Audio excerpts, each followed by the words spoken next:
Hello friends आपण समस्त गोटे नुआ मिनी ब्लॉग को स्वागत जनाऊँगी। तो मोर एत सब पैकिंग कौन पाई आपण वीडियो कंटिन्यू करंतु जानि परिबे। मो चंपी को देखंतु कि खुशी जीवाई आ गेटअप लेहेंगा पिंधिकी जीव आम छोटकी आउ कुआडे बुलिबा को गले माने दी जनकर खुशी कहिले न सरे। एई क्षेत्र रे दुई जन पूरा मो ऊपर जाइचंती कोन पई कहली बुझ समस्त को मुंडिया मारी आशीर्वाद नहीं मु चलिली विदेश बुलवा को आ मो स्वामी मते प्लेन ले नौना मो तांकर चार चकिया थिबा वाहन रे नहीं की जाउचंती। जीवा बेले मो आई देखंतु केते इमोशनल हे गले ना तो 3 दिन ले पड़े आइबा फिर कामचंती हां दादा यारे दादा हमको मिस करियो ना कदा हमको मिस करियो ना हां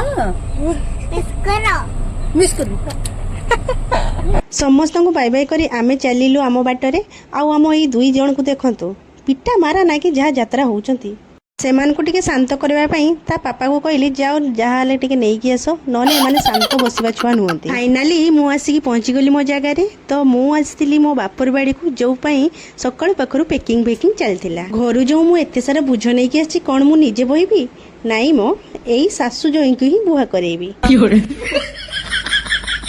आउ आम माँ झीर प्रेम देखंतु प्रेम खाली झरी पड़ुची। तापरे मो नानी जई बाबू को आमर अति श्रद्धारे कपे चाह देइतिला। आउ आम एठी बच्चा पाटी को देखंतु जहा होउचंती ना चाह टिके सुड़के देकी स्वामी मोर बाहरी पड़िले आउ मु एठी टिके फिल्म स्टाइल मार देकी कहूची स्वामी मते छाड़ी के जाओनी मु तुम बिना रही परिबिनी किंतु भीतर बनर जाओ मो जल्दी जल्दी जाओ। आउ एपटे देखंतु भाई भौणी दुई जन जहा होउचंती ना गोटे गोरिला को गोटे सिंपाजी केमती झुलिकी रही देखुनांती। तापरे मु चली आसली मो निज औकात को माने मो निज गेटअप को रोची देखा।